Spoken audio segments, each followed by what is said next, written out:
अस्सलाम वालेकुम dear students, welcome to pass education system. Dear students, आज की वीडियो बड़ी इंपॉर्टेंट है जिसके अंदर मैं आप लोगों के साथ नस्ट यूनिवर्सिटी का जो एनईटी फिजिक्स का पेपर था 2025 का, उसके मैं आप लोगों को एमसीक्यू सॉल्व करवाऊंगा। ये बहुत ज़्यादा इंपॉर्टेंट वीडियो है, आप लोगों ने इसको एंड तक देखना है। इससे पहले डियर स्टूडेंट्स, आप लोगों को मैं नस्ट के मैथ के तकरीबन 10,000 तक एमसीक्यूज करवा चुका हूँ। मैं इसी वीडियो में एंड स्क्रीन और वीडियो के डिस्क्रिप्शन में एक प्ले डाल दूंगा, वो भी आप लोगों ने लाजमी देखनी है। और अगर आप लोग प्रॉपर तैयारी से नस्ट यूनिवर्सिटी के एनईटी 2, 3, 4 की तैयारी करना चाहते हैं तो हमारे बैच का हिस्सा बन जाइए, जिसमें तमाम सब्जेक्ट्स की आप लोगों को बड़ी डिटेल्स के साथ तैयारी करवाई जाएगी। अब डियर स्टूडेंट्स, अब मूव करते हैं। जो हमारे पास ये फर्स्ट क्वेश्चन है जो आया हुआ था नस्ट के अंदर 2025 के अंदर, द डायमेंशन ऑफ, इसकी डायमेंशन किसके इक्वल है। तो मेरे बेटा आप लोगों ने याद रखना है, फार्मूलाज आपको पता होने चाहिए। आप लोगों ने एक रिलेशन देखा था कि हमारे पास जो वेलोसिटी होती है वेव्स की, उसका ये वाला फार्मूला होता है F L/m अंडर रूट, ठीक है। और इसी तरह अगर आप देखें ना, तो हमारे पास जो वेलोसिटी सिलेक्टर में हमने एक चीज़ पढ़ी थी, वो थी इलेक्ट्रिक फील्ड और मैग्नेटिक फील्ड की जो रेशियो होती है, वो भी बेसिकली हमारे पास क्या होती है, वेलोसिटी होती है। जहां पर इलेक्ट्रिक फोर्स यानी इलेक्ट्रिक फोर्स होती है QE, ये इक्वल होती है मैग्नेटिक फोर्स के, और मैग्नेटिक फोर्स का फार्मूला होता है QVB। अब ये दोनों फोर्सेज आप लोग इक्वेट करेंगे ना, क्यू क्यू से कट जाएगा तो E = VB बचेगा। यानी मैं इक्वेट करके आपको देता हूँ, जहां पर इलेक्ट्रिक फील्ड और मैग्नेटिक फील्ड आपस में इक्वल होंगे तो QE और QVB आपस में इक्वल होंगे तो E = VB। ठीक हो गया। तो यहां से अगर आप देखें तो वेलोसिटी हमारे पास किसके इक्वल आ जाएगी, E/B के। वेलोसिटी हमारे पास किसके इक्वल आ जाएगी, आप देख सकते हैं E/B के। ठीक है, तो यहां से अब मुझे पता चल गया। अच्छा, अब जो दो वही क्वांटिटीज ऐड हो सकती हैं डियर स्टूडेंट, जिनकी डायमेंशन सेम होती है, तो ये जिनका यूनिट सेम होता है। E/B अगर हमारे पास वेलोसिटी है तो डेफिनेटली ये F L/m अंडर रूट जो है, ये भी हमारे पास क्या होगा, वेलोसिटी। ठीक है, तो आप इसको वैसे इसकी डायमेंशन कैलकुलेट भी कर सकते हैं। अगर मैं आपको बताऊं, एक तो आप सिंपल तरीका में पता चल गया, ये वेलोसिटी अल्फा इसका राइट आंसर है।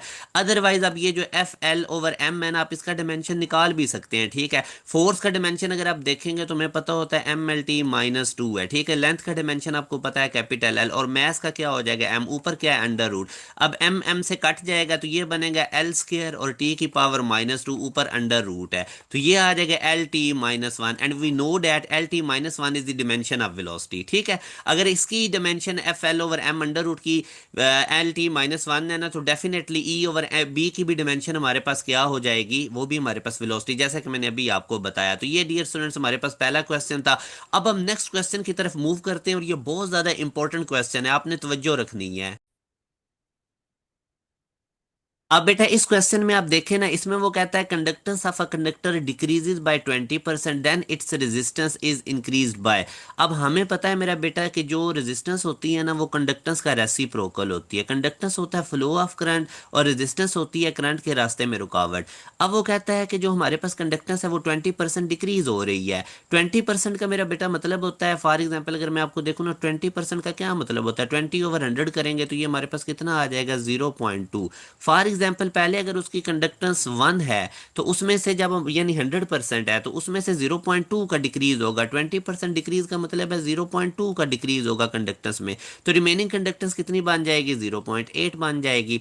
अब रेजिस्टेंस हमारे पास होती है कंडक्टेंस का रेसिप्रोकल, तो आप लोगों ने कंडक्टेंस जो 0.8 है आफ्टर 20% डिक्रीज, तो हमने देखना है रेजिस्टेंस में कितना इजाफा हो जाएगा। तो 0.8 को मेरा बेटा ये पॉइंट रिमूव करो, नीचे 10 आ जाएगा, बटे का बटा 10 ऊपर चला जाएगा। 10/8 को मैं लिख सकता हूँ 5/4, और ये आ जाएगा 1.25। ठीक है, 5/4 आप करके देख भी सकते हो। तो इस तरह कैलकुलेटर के बगैर आप लोगों को चीज़ें करनी आनी चाहिए। पॉइंट लगाएं, यहाँ पे पॉइंट लगाएं, जीरो लगाएं, 4 2 8 आ गया, यहाँ पे 2 लगाएं, जीरो लगाएं, 4। ठीक है, तो ये 1.25। तो इसका मतलब ये कि पहले अगर रेजिस्टेंस हमारे पास 1 थी, जब हमारे पास कंडक्टेंस में 20% का डिक्रीज नहीं हुआ था, तो अब रेजिस्टेंस 20% कंडक्टेंस में डिक्रीज के बाद कितनी हो चुकी है, 1.25। मतलब कितने का इजाफा हुआ है, 0.25 का, और 0.25 को हम कहते हैं 25%। तो यूं हमारे पास जो रेजिस्टेंस है वो 25% इंक्रीज हो जाएगी। तो इस तरीके से मेरा बेटा आप लोगों ने इन क्वेश्चंस को करना है, ये बहुत ज़्यादा इंपॉर्टेंट क्वेश्चंस हैं, और ये आप लोगों को इनके कॉन्सेप्ट्स लाजमी तौर पे पता होना चाहिए अगर आप NET 1 में अपीयर होने जा रहे हैं।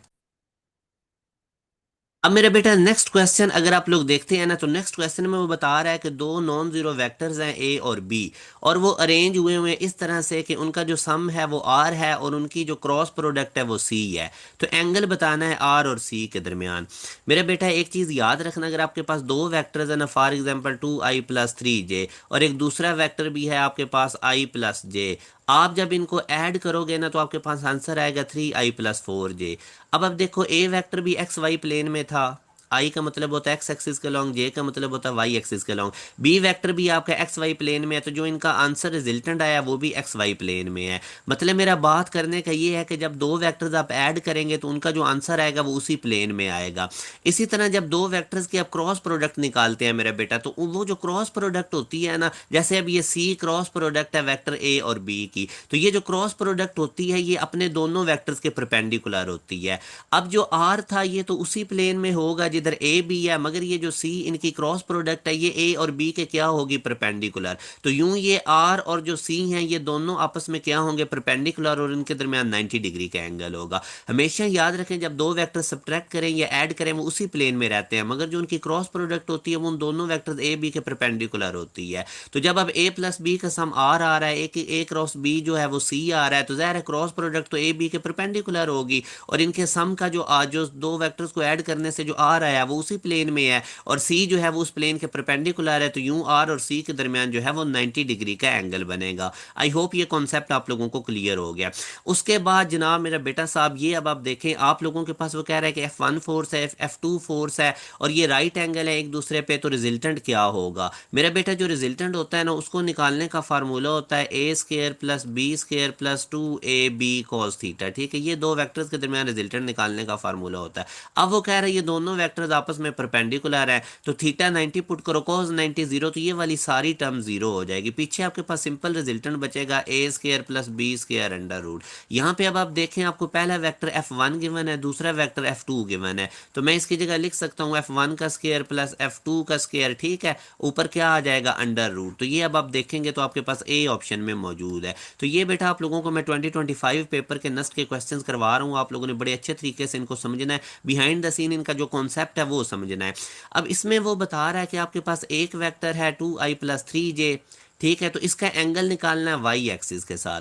मेरे बेटा याद रखना, अगर तो एंगल निकालना होना एक्स एक्सिस के साथ और इस तरह से आपको रेक्टेंगुलर कंपोनेंट्स की फॉर्म में एक वेक्टर गिवन होगा, तो फिर तो वही फार्मूला है जिस तरह आप करते हैं tan इनवर्स जो जे का कोफिशिएंट है उसको डिवाइड कर दें आई के कोफिशिएंट से। ठीक है, ये वाला फार्मूला होगा उस वक्त यूज करेंगे जब आपने वेक्टर का एंगल निकालना है एक्स एक्सिस के लॉन्ग। फॉर एग्जाम्पल ये आपके पास एक वेक्टर है ना, ये वाला, जैसे अभी ये गिवन है 2i+3j, तो इसका अगर आप लोगों ने एंगल निकालना है एक्स एक्सिस के लॉन्ग, अगर इन केस मेरा बेटा वो आपको कह देता है कि वेक्टर निकालो, वेक्टर का एंगल निकालो वाई एक्सिस के साथ इधर, तो फिर आप लोगों ने वही फार्मूला लगाना है tan इनवर्स वाला, मगर अब x का जो आई का जो कोफिशिएंट है ना उसको डिवाइड कर देना है j के कोफिशिएंट से। ठीक है, तो ये थोड़ा सा डिफरेंस है, आप लोगों ने इनके अंदर नोट रखना है कि आपसे वो जो पूछ रहा है एंगल वाई एक्सिस के लॉन्ग पूछ रहा है या एक्स एक्सिस के लॉन्ग। अगर आपसे एंगल वो एक्स एक्सिस के लॉन्ग पूछता है तो फिर आपने क्या काम करना है, एक्स एक्सिस के अलॉन्ग पूछता है तो फिर आप लोगों ने सिंपल जे के कोफिशिएंट को आई के कोफिशिएंट से डिवाइड करना है, और अगर वाई एक्सिस के अलॉन्ग मेरा बेटा एंगल पूछता है आपसे तो फिर आप लोगों ने सिंपल क्या काम करना है, एक्स के कोफिशिएंट को डिवाइड कर देना है वाई के कोफिशिएंट से।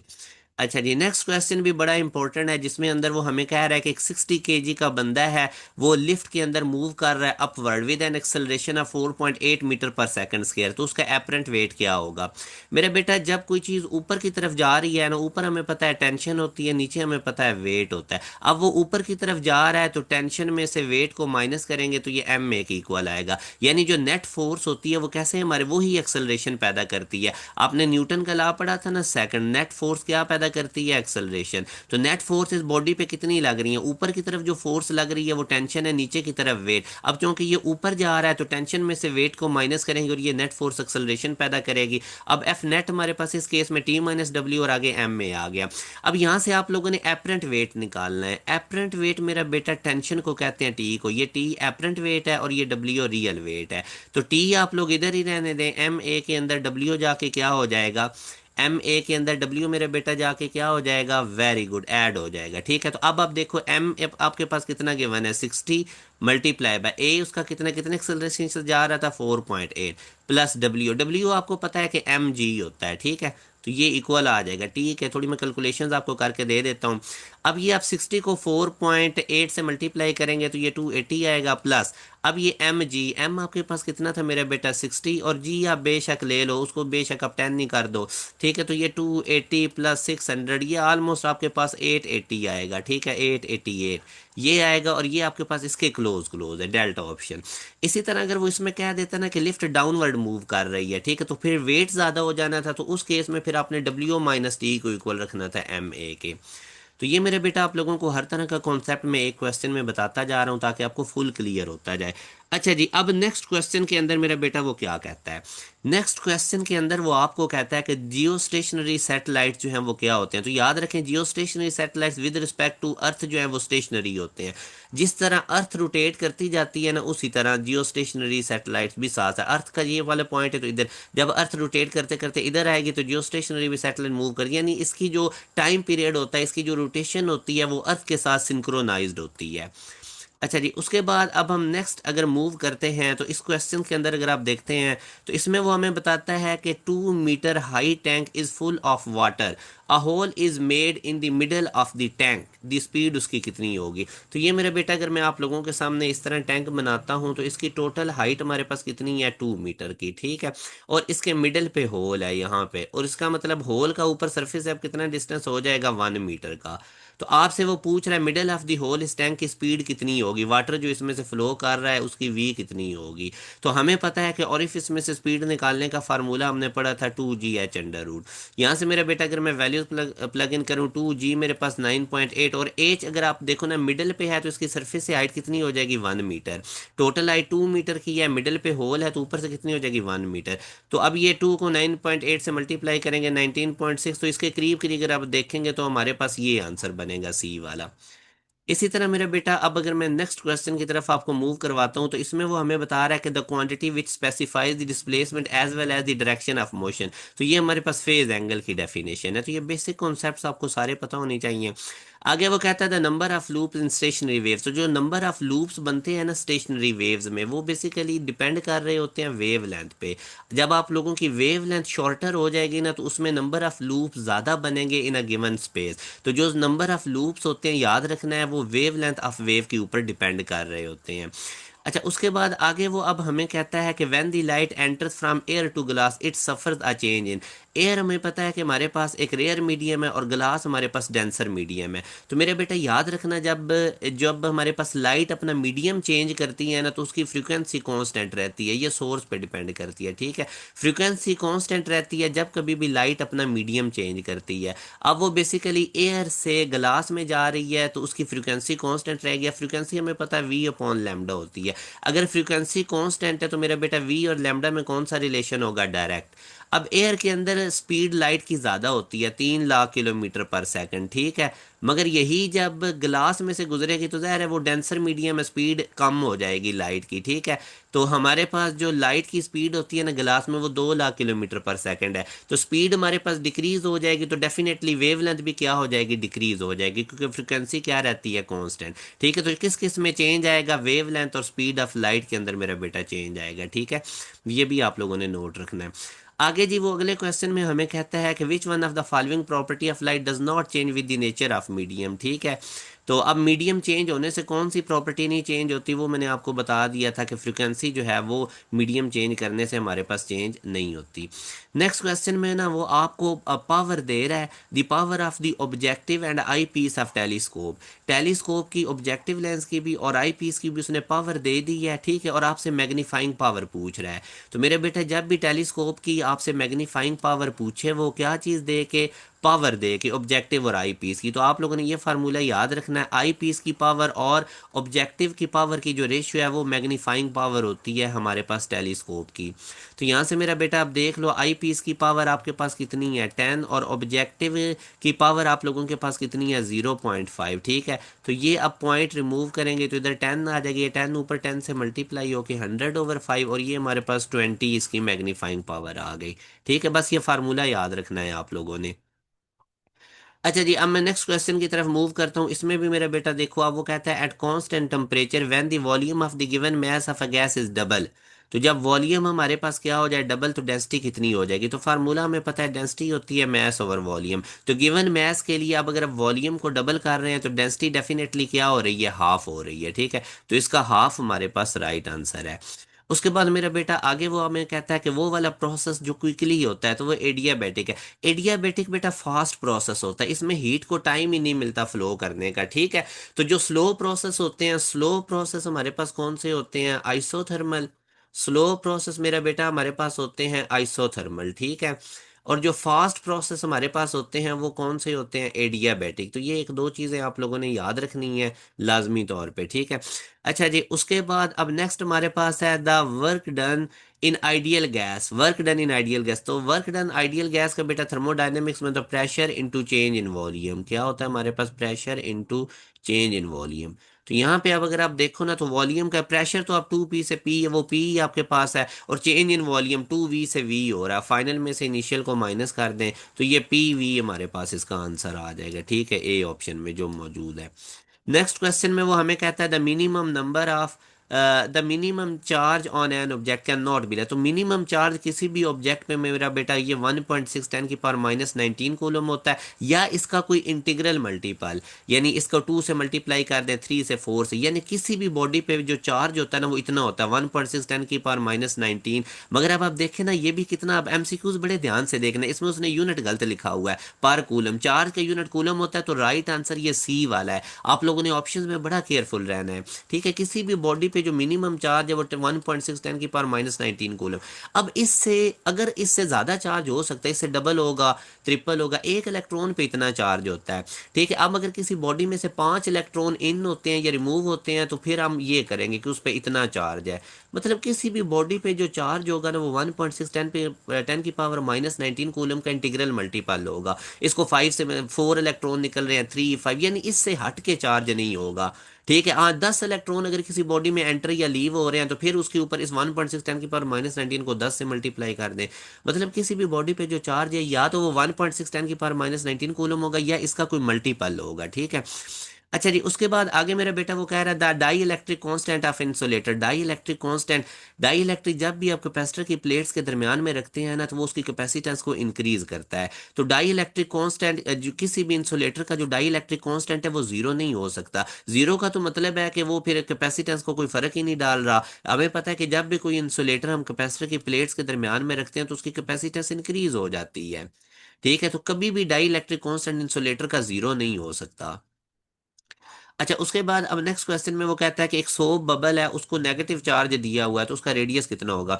मेरे बेटा ये मैंने आप लोगों के सामने एक सोप बबल बना दी और ये उसके ऊपर नेगेटिव चार्ज। अब हमें पता है सिमिलर चार्ज क्या करता है, रिपेल करता है, तो इस वजह से इसमें एक्सटेंशन हो जाएगी, इसका साइज बड़ा हो जाएगा, और जब साइज बड़ा होगा तो इसका रेडियस भी क्या हो जाएगा, इंक्रीज हो जाएगा। नेक्स्ट क्वेश्चन में वो कहता है कि इलेक्ट्रिक फील्ड और E between two parallel sheets with like charges of same surface charge density. तो ये तो बेटा एक सिंपल सा है कि आपके पास दो प्लेट्स है और उनके ऊपर बिल्कुल इक्वल चार्ज है। ठीक है, सरफेस, तो ये डेफिनेटली एक दूसरे के इफेक्ट को क्या कर देंगे, कैंसिल कर देंगे। इलेक्ट्रिक फील्ड, इसके इलेक्ट्रिक फील्ड की डायरेक्शन इधर है तो इसकी इधर होगी, पॉजिटिव चार्ज से। ठीक है, तो एक दूसरे को इक्वल चार्जेस जब आपस में एक्ट करेंगे, ठीक है, तो ये एक दूसरे के इफेक्ट को क्या कर देंगे, कैंसिल कर देंगे, और दरमियान में इलेक्ट्रिक फील्ड क्या हो जाएगा, जीरो। जब भी आपसे इलेक्ट्रिक फील्ड पूछा जाए ना between two parallel sheets with like charges, ठीक है, एक जैसे चार्जेस के दरमियान इलेक्ट्रिक फील्ड हमेशा जीरो होता है। अपोजिटली चार्ज प्लेट्स के दरमियान मैंने आप लोगों को बताया हुआ है कि सिग्मा ओवर ई नॉट होता है। ठीक है, इसको आप लोगों ने नोट रखना है। अच्छा जी, ई आर जी के बारे में वो आपसे पूछ रहा है कि ई आर जी के अंदर प्लॉट वोल्टेज किस किस के दरमियान ग्राफ बनता है, डेफिनेटिव वोल्टेज और टाइम के दरमियान बनता है। फिर आगे जी हमसे वो पूछ रहा है the minimum resistance obtain from 5 resistors each of 5 ohm. बेटा याद रखना, पैरेलल कॉम्बिनेशन में रेजिस्टेंस हमारे पास टोटल मिनिमम होती है, और जब हम सीरीज के अंदर रेजिस्टर लगा देते हैं ना मेरे बेटा, सीरीज के अंदर, तो उसमें आप लोगों ने याद रखना है कि सारी रेजिस्टेंस ऐड हो जाती हैं, तो उस वक्त रेजिस्टेंस इक्विवेलेंस मैक्सिमम होती है।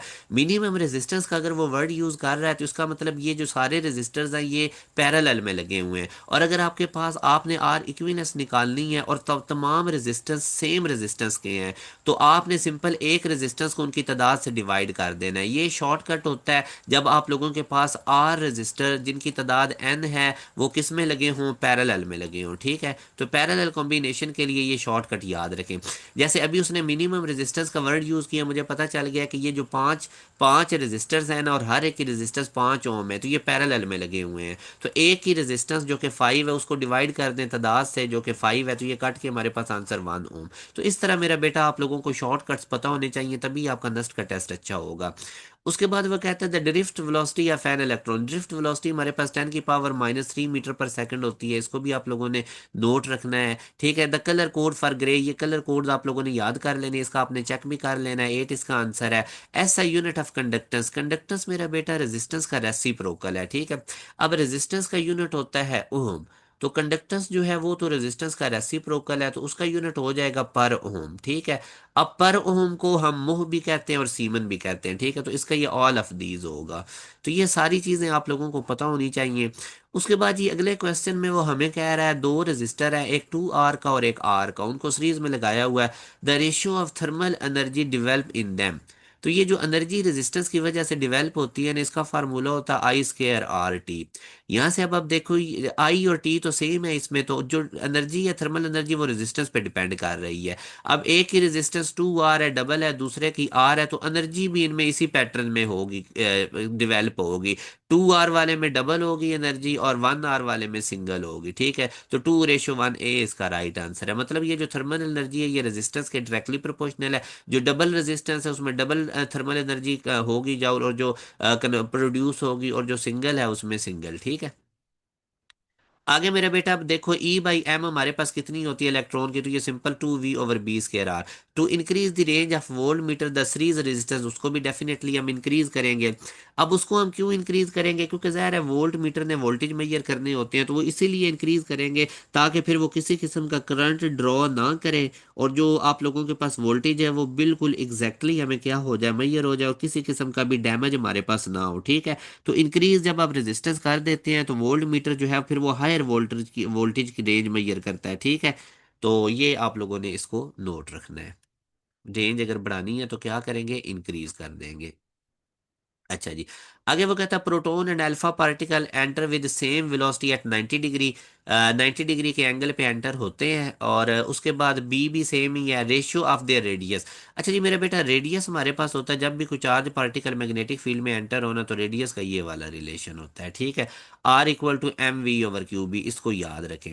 अच्छा, एक और चीज़ भी याद रखें, प्रोटॉन और अल्फा पार्टिकल की उमूमन बात होती है, जो अल्फा पार्टिकल का मैस होता है ना वो प्रोटॉन के मैस का 4 टाइम होता है। प्रोटॉन का मैस mp और m अल्फा अल्फा पार्टिकल का। इसी तरह जो चार्ज होता है ना मेरा बेटा अल्फा पार्टिकल का, वो डबल होता है चार्ज ऑफ प्रोटॉन से। ठीक है, अब इस केस में अगर आप देखते हैं वेलोसिटी भी सेम है और बी भी सेम है। ठीक है, तो अगर मैं आर का अब रिलेशन बनाऊं तो वेलोसिटी और बी तो सेम है, ये m/q बनेगा। अब अगर मैं अल्फा पार्टिकल के रेडियस की प्रोटॉन की बात करता हूं तो आर पी कह लेता हूं, उसका मैस एम पी और ये क्यू पी। और अगर मैं अल्फा पार्टिकल के रेडियस की बात करता हूं तो ये m अल्फा हो जाएगा और नीचे उसका चार्ज क्यू अल्फा हो जाएगा। हमसे मेरा बेटा वो रेशियो पूछ रहा है इनके रेडियाई की। ठीक है, तो मैं क्या काम करता हूं, मैं प्रोटॉन के रेडियस को डिवाइड कर देता हूं अल्फा पार्टिकल के रेडियस से। प्रोटॉन का रेडियस अगर आप देखेंगे तो वो आ जाएगा mp/qp। ठीक है, और जो हमारे पास ये नीचे डिवाइड हो रहा है अल्फा पार्टिकल का कितना है, m अल्फा/q अल्फा। अब मैं इनकी वैल्यूज प्लग इन कर देता हूँ, mp/qp तो वैसे ही, और m अल्फा इसको मैं मल्टीप्लाई पहले करके q अल्फा ऊपर लिख देता हूँ और m अल्फा नीचे लिख देता हूँ। तो मेरे बेटा ये mp/qp ये आपके पास इक्वल आ जाएगा क्यू अल्फा। अल्फा पे कितना चार्ज होता है, प्रोटॉन के चार्ज का डबल, और उसके बाद मैस अल्फा पे कितना होता है, प्रोटॉन के मैस का 4 टाइम। यहाँ से एम पी से कट गया, क्यू सी से कट गया, तो ये 2/4 जो कि हमारे पास कितना बन जाएगा 1/2। ठीक है, तो ये हमारे पास अल्फा ऑप्शन में मौजूद है, इनके रेडियस की जो रेशो होगी वो 1:2 होगी। अच्छा, उसके बाद अब आगे बेटा इस क्वेश्चन में आप देखते हैं, तो इसमें वो कहता है कि एक प्रोटॉन मूव कर रहा है वेलोसिटी v के साथ, और एक अल्फा पार्टिकल एक्सपीरियंस कर रहा है सेम फोर्स, मतलब दोनों पे फोर्स सेम लग रही है। वेलोसिटी अल्फा पार्टिकल की कितनी होगी। तो अब मेरा बेटा अगर आप देखते हैं ना, तो हमारे पास जो फोर्स का फार्मूला होता है ना वो क्यू वी बी होता है। यहाँ से अब अगर मैं बात करता हूँ अल्फा पार्टिकल की, तो अल्फा पार्टिकल की, अच्छा अब एक और चीज भी आप लोगों ने देखनी है कि सेम मैग्नेटिक फील्ड है, ठीक है। तो मैग्नेटिक फील्ड को हम रिमूव कर देते हैं। ये वाला क्वेश्चन जरा आप लोग ट्राई करें कैसे होगा, इंतहाई इंपॉर्टेंट क्वेश्चन है, ये बड़ी दफा रिपीट हुआ है, इसको ट्राई करें। अब मेरा बेटा देखें, ये हमारे पास अल्फा पार्टिकल पे फोर्स लग रही है, और अल्फा पार्टिकल का चार्ज भला कितना होता है, बताएं जरा मुझे। अल्फा पार्टिकल का चार्ज कितना होता है, शाबाश। प्रोटॉन पे अगर चार्ज हमारे पास ई है ना, तो अल्फा पार्टिकल पे 2 ई होगा, आगे क्या आ जाएगा, वी बी, ठीक हो गया। ये फोर्स लग रही है अल्फा पार्टिकल पे। और इसी तरह जो प्रोटॉन पे फोर्स लगेगी मेरा बेटा, उसका भी ये फार्मूला होता है ना मैग्नेटिक फोर्स का, क्यू वी बी, मगर उस पे चार्ज ई होता है और ये वी बी, ये लग रही है फोर्स प्रोटॉन पे। अब वो क्वेश्चन में कहता है कि दोनों पे, प्रोटॉन पे और अल्फा पार्टिकल पे फोर्स सेम लग रही है, तो वेलोसिटी अल्फा पार्टिकल की कितनी होगी। तो मैं इन दोनों की फोर्सेस इक्वेट कर देता हूँ, अल्फा पार्टिकल की भी और प्रोटॉन की भी। अल्फा पार्टिकल पे कितनी लग रही थी, 2 ई वी बी, और इस पे प्रोटॉन पे कितनी लग रही थी, ई वी बी, ठीक है। यहाँ से मैं अब ये वेलोसिटी में लिख देता हूँ अल्फा पार्टिकल की, और ये वेलोसिटी में लिख देता हूँ प्रोटॉन की। ई या बेटा देख सकते हैं, ई से कट जाएगा, बी भी सेम है तो ये आपस में कट जाएगा। तो यहाँ से मेरे बेटा अब आप देख सकते हो कि अल्फा पार्टिकल की जो वेलोसिटी होगी वो प्रोटॉन की वेलोसिटी का हाफ होगी। अगर अल्फा पार्टिकल की जो वेलोसिटी है वो प्रोटॉन की वेलोसिटी का हाफ होगी, तो तभी इन दोनों पे मैग्नेटिक फोर्स सेम लगेगी। तभी इन दोनों पे मैग्नेटिक फोर्स क्या लगेगी, सेम। तो हाफ वेलोसिटी इसकी होनी चाहिए अल्फा पार्टिकल की, ठीक है। आई होप ये क्वेश्चन भी आपको क्लियर हो गया। अच्छा जी, आगे अब ये वाला क्वेश्चन मैं करवा चुका हूँ, दोबारा रिपीट हो रहा है। The power of the objective and the eyepiece of telescope पर पॉइंट। ये मैंने आपको बताया था कि जब मैग्नीफाइंग पावर वो पूछेगा तो आप लोगों ने आई पीस की पावर को डिवाइड कर देना ऑब्जेक्टिव की पावर से, ठीक है। ये मैं करवा के आ गया हूँ। अच्छा जी, उसके बाद आगे वो कह रहा है ई ई जी हमारे पास किसका होता है जी, ये आप देखेंगे मेरे बेटा, इसका आप जरा मुझे बताएं आप लोग, क्या होगा जी इसका राइट आंसर, जल्दी जल्दी बताएं, बताएं जी। ये इलेक्ट्रिकल एक्टिविटी मेजर करता है ब्रेन की, ईईजी किसकी इलेक्ट्रिकल एक्टिविटी मेजर करता है, ब्रेन की, इसको नोट रखना, ठीक है, इस इंफॉर्मेशन बेस है। आगे जी देखें जी, the process of combining low frequency wave with high frequency wave, उसको हम क्या कहते हैं, मॉड्यूलेशन, ठीक है, ये भी आप नोट रखें। अच्छा जी, उसके बाद एट कांस्टेंट टेम्परेचर, ये भी आप क्वेश्चन में करवा चुका हूँ कि जब आपके पास वॉल्यूम जो है वो क्या होगा, डबल होगा, तो डेंसिटी क्या हो जाएगी, हाफ। ये पीछे हमने कर लिया अभी, डेंसिटी क्या होती है, मास ओवर वॉल्यूम। वॉल्यूम डबल होगा तो डेंसिटी क्या हो जाएगी, हाफ।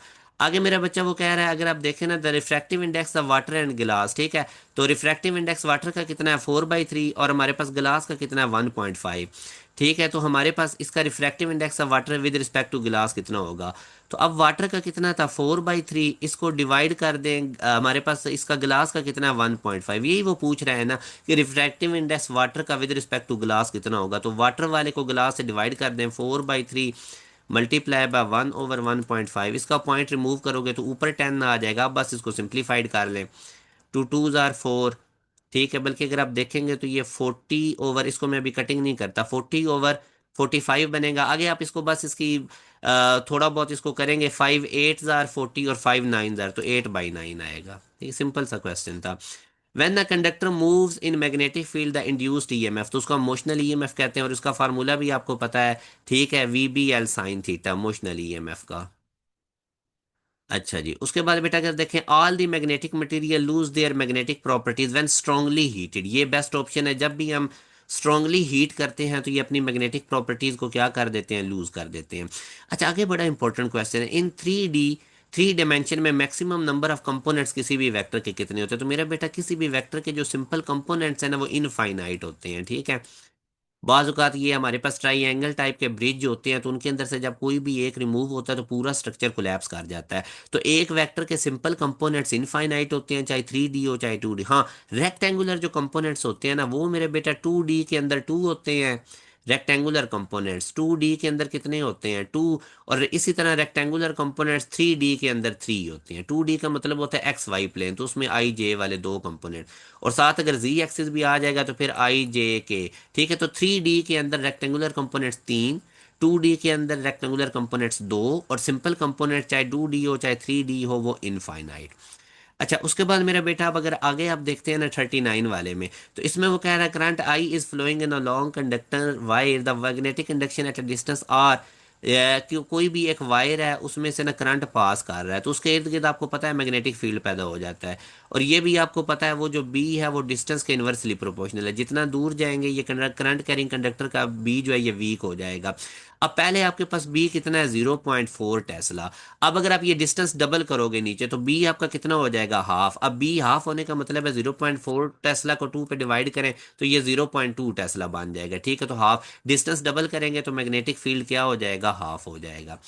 आगे जी वो कहता है कि एस्केप वेलोसिटी नेपच्यून की कितनी होती है, ये टेबल याद रखें, इसमें से काफी क्वेश्चंस आते हैं, 25.4 किलोमीटर पर सेकंड।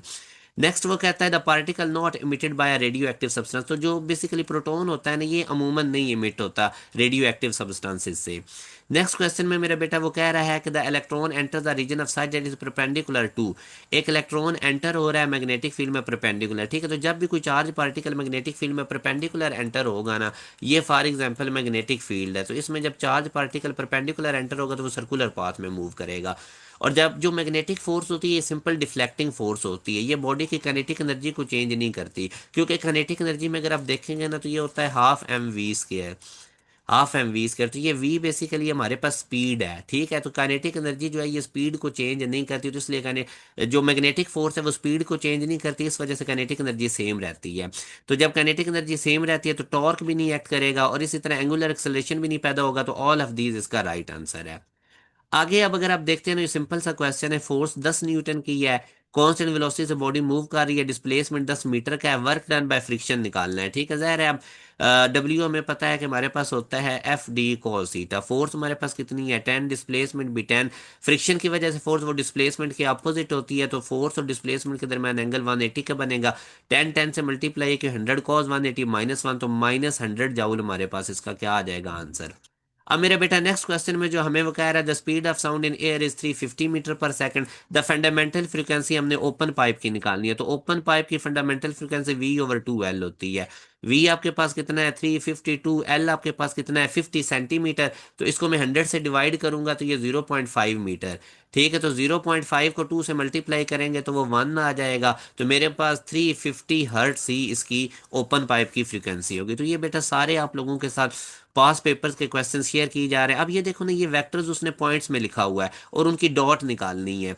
तो दो वेक्टर्स की डॉट्स का तरीका होता है, पहले को पहले से मल्टीप्लाई करें, 1 को 2 से मल्टीप्लाई करें, दरमियान में प्लस का साइन डालें, दूसरे को दूसरे एलिमेंट से मल्टीप्लाई करें तो फिर 1 को 2 से मल्टीप्लाई करें, प्लस ये जो तीसरा है 1 इसको तीसरे 2 से मल्टीप्लाई करें। तो यहाँ से अब आप देखते हैं ये 2 + 2 + 2 अगर आप देखेंगे तो हमारे पास 6 आंसर आ जाएगा, जो कि सी ऑप्शन में मौजूद है। अब नेक्स्ट क्वेश्चन में मेरा बेटा वो कहता है what will be the colour of the sky as seen from the if there is no atmosphere. मेरा बेटा एटमॉस्फेयर अगर होगा ना, एटमॉस्फेयर तो उसमें डस्ट पार्टिकल वेपर्स होते हैं, सूर्य से जब लाइट आती है तो उसकी स्कैटरिंग होती है। ब्लू कलर अगर आप देखेंगे ना तो लाइट के अंदर वेब गियर में अगर आपको मैं बताऊं ना तो ब्लू कलर की क्वांटिटी ज़्यादा होती है लाइट में, ठीक है। ब्लू कलर की ज़्यादा होने की वजह से स्कैटरिंग ब्लू की ज़्यादा हो रही होती है और इस वजह से हमें जो आसमान का कलर है वो ब्लू नज़र आता है। अब अगर एटमॉस्फेयर अंदर से हो ही ना, तो खला में जिस तरह हम नीचे देखते हैं ना तो हमें क्या ब्लैक नजर आता है, तो अगर एटमॉस्फेयर नहीं होगा तो फिर आपको आसमान ब्लैक नजर आएगा, और अगर एटमॉस्फेयर होगा तो ब्लू कलर लाइट में ज्यादा क्वांटिटी में होता है तो उसकी स्कैटरिंग ज्यादा होती है, तो इसलिए हमें आसमान नीला नजर आता है।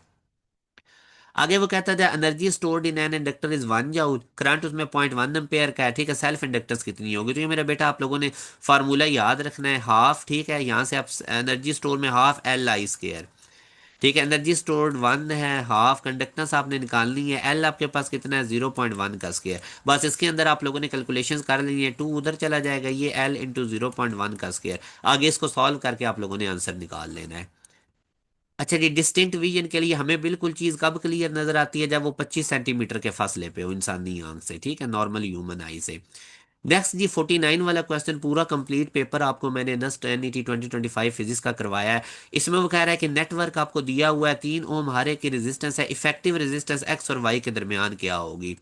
तो ये भी जी बड़ा आसान सा है, आप लोगों ने बस एक चीज याद रखनी है, अगर दो रेजिस्टर इस तरह आपस में कनेक्टेड होंगे ना कि ऊपर नीचे से डायरेक्टली कनेक्टेड है तो फिर वो पैरेलल होता है।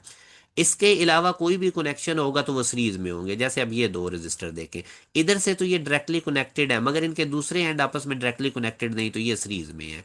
बस पैरेलल में याद रखें, पैरेलल की क्या पहचान है कि दो रजिस्टर इस तरह डायरेक्टली आपस में कनेक्टेड होंगे, दरमियान में और कोई चीज़ नहीं होगी, उनके दोनों एंड ऊपर नीचे से डायरेक्टली कनेक्टेड होंगे, तो ये पैरेलल है। ठीक है।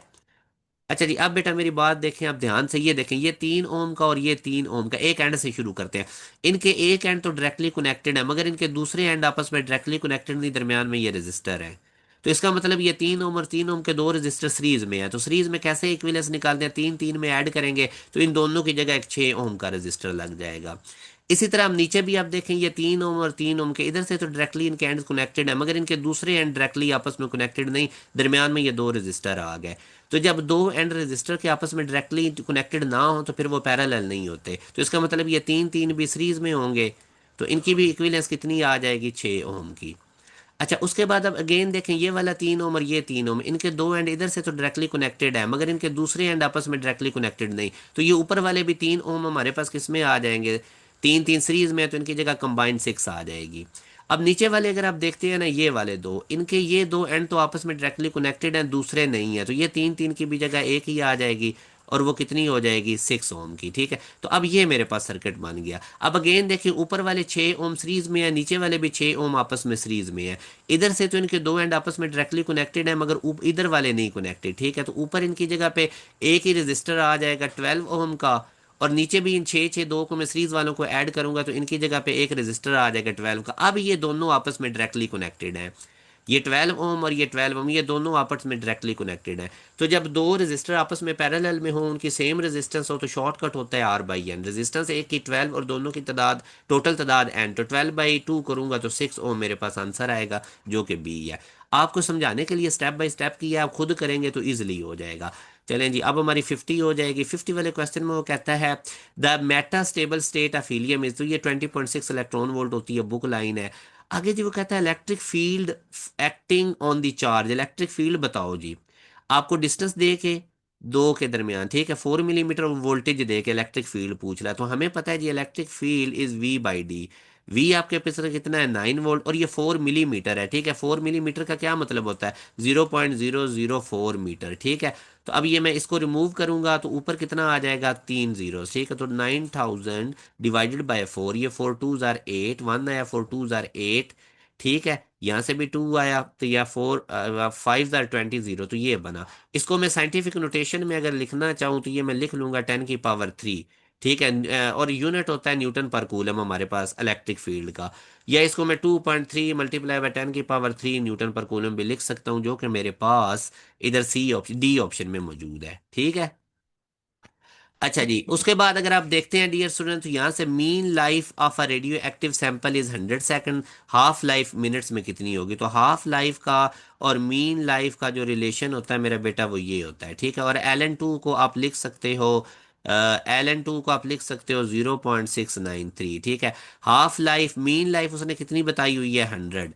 मीन लाइफ उसने कितनी बताई हुई है, 100, उसको मल्टीप्लाई करें 0.693 से, पॉइंट हटाए 1000 आ जाएगा, ये 20 से कट, 693 को 10 से डिवाइड करेंगे तो 69.3 सेकंड आया। और उस आगे क्योंकि ये सेकंड में गिवन थी ना मीन लाइफ, तो इसलिए आंसर सेकंड में आया। इसको मिनट में करने के लिए 60 से डिवाइड करें तो ये 1.15 मिनट्स आ जाएगा। ठीक है, यही उसने पूछा था। तो ये रिलेशन बस याद रखें, हाफ लाइफ और मीन लाइफ के दरमियान क्या होता है। मेरी पूरी कोशिश है कि मैं आपको ना शॉर्टकट वे से क्वेश्चन करवाता जा रहा हूँ।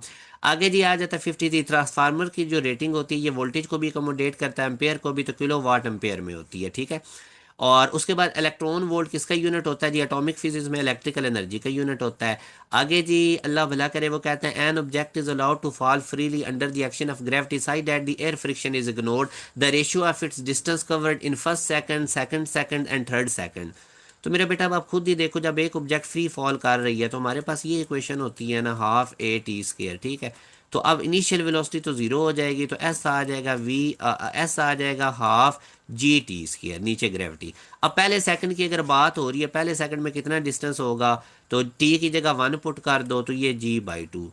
ठीक है, अब अगर मैं दूसरे सेकंड में पूछता हूँ कि वो बॉडी कितना डिस्टेंस कवर करेगी, तो इसी में अब मैं क्या कम करूंगा, ½ G, और टी की जगह पे मैं क्या पुट कर दूंगा, 2 का स्क्वायर। तो ये मेरा बेटा बन जाएगा 4, 4 से 2 कट के तो कितना आ जाएगा, अब यहां से मेरा बेटा आप देखो ना, ये तो आप लोगों के पास आ जाएगा ना 2G। मगर अब देखो उसने पहले सेकंड में भी डिस्टेंस कवर किया, फिर दूसरे सेकंड में भी किया। तो आप लोगों ने तो निकालना है सिर्फ दूसरे सेकंड का उसका डिस्टेंस। तो दूसरे सेकंड का डिस्टेंस आपके पास कैसे निकलेगा? दूसरे सेकंड का डिस्टेंस निकलेगा, आपने S2 में से S1 को माइनस कर देना है। तो S2 आप लोगों के पास कितना आया था? 2G। और S1 कितना आया था? G/2। तो ये आप इनका एलसीएम लोगे, 2 आएगा। 4G माइनस जी करेंगे तो ये 3G/2, ये आपके पास S2 आया। इसी तरह मेरा बेटा जो S3 है वो कैसे निकलेगा? आप लोगों ने ये फार्मूला था ना, ½ GT², तो टी की जगह पे आप कितने सेकंड पुट कर देने हैं? 3। तो ये बन जाएगा 9G/2। मगर अगेन S3 तीसरे सेकंड का डिस्टेंस कैसे निकलेगा? आप लोगों ने S3 में से प्रीवियस S1 प्लस S2 को क्या कर देना है? माइनस कर देना है। तो ये मेरे बेटा आप इसको माइनस करें और देखें क्या आंसर आता है। 9G/2 में से माइनस कर दें। आप लोगों के पास S2 कितना आया था? 3G/2। और ये कितना आया था? G/2। तो इसका एलसीएम 2 आ जाएगा, ऊपर 9। 9 में से आप -3G माइनस जी करेंगे तो ये हमारे पास आ जाएगा मेरा बेटा 5G/2। ठीक है। तो तीसरे सेकंड का भी आपने डिस्टेंस निकाल लिया 5G/2। दूसरे सेकंड का भी आपने डिस्टेंस निकाल लिया 3G/2। और इसके साथ आप लोगों ने पहले सेकंड का भी डिस्टेंस निकाल लिया G/2। तो अब बेटा मैं अगर इनकी रेशियो निकालूं, ये पहले सेकंड में क्या आया था? G/2।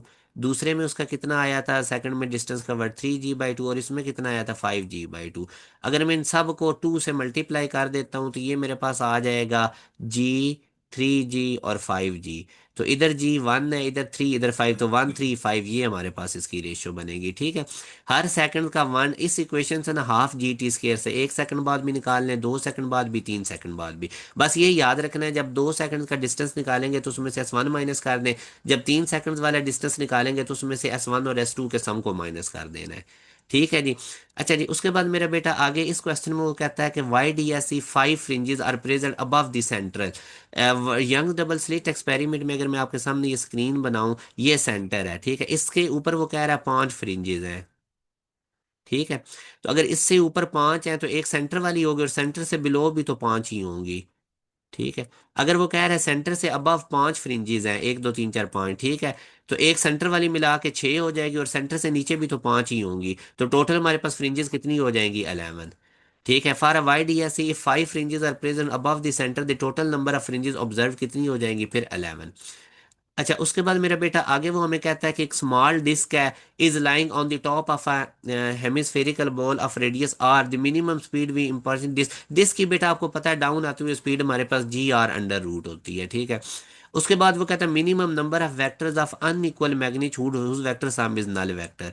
अच्छा, अगर तो इक्वल मैग्नीट्यूड हो ना, तो फिर मिनिमम नंबर दो वेक्टर, दो फोर्सेस अगर जिनका मैग्नीट्यूड इक्वल हो, for example 2 newton 2 newton, magnitude equal और डायरेक्शन अपोजिट हो, तो सम जीरो हो जाएगा। मगर अनइक्वल मैग्नीट्यूड के लिए अगर कितनी मिनिमम फोर्सेज हो जिनका अनइक्वल मैग्नीट्यूड और नल वेक्टर है, तो वो 3 है। 3 वेक्टर्स अगर आपके पास ट्राइएंगल बनाएंगे ना, और वो अनइक्वल मैग्नीट्यूड में होंगे, तो उनका सम जीरो होगा। हाँ, इक्वल मैग्नीट्यूड के लिए मिनिमम 2 और अनइक्वल के लिए मिनिमम 3। आई होप आपको ये मेरा कॉन्सेप्ट क्लियर हो गया। ले जी, 59 पे ये बड़ा दफा रिपीट हुआ है। वो कहता है कि आपको क्यों ठंड लगती है जब आप स्विमिंग करके बाहर निकलते हैं? तो ज़ाहिर है आपकी बॉडी से जो वाटर वेपर्स होते हैं जिनकी एनर्जी ज़्यादा होती है वो इवापोरेट कर जाते हैं। इवापोरेशन के लिए एनर्जी चाहिए, वो एनर्जी आपकी बॉडी से लेते हैं, पीछे से आपको ठंड लगती है। तो ये इसका ए राइट आंसर है। उसके बाद ये लास्ट वाला क्वेश्चन, हमने एनईटी 2025 फिजिक्स का पेपर आज कंप्लीट कर दिया है। This is pass education system, आप लोगों को बहुत ज़्यादा मटेरियल इंशाल्लाह प्रोवाइड किया जाएगा। अब वो कहता है आप लोगों के पास ये static friction, coefficient of friction और रोलिंग फ्रिक्शन है।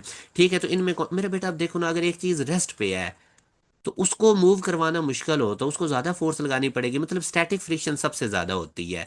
जब कोई बॉडी मूव कर रही है ना, तो उस पर थोड़ी सी भी फोर्स लगाओगे तो वो मूव करती जाएगी। काइनेटिक फ्रिक्शन जरा कम होगी, उस पर कम फोर्स लगानी पड़ेगी। रोलिंग फ्रिक्शन पे सबसे कम फोर्स लगानी पड़ती है उसको मूव करवाने के लिए।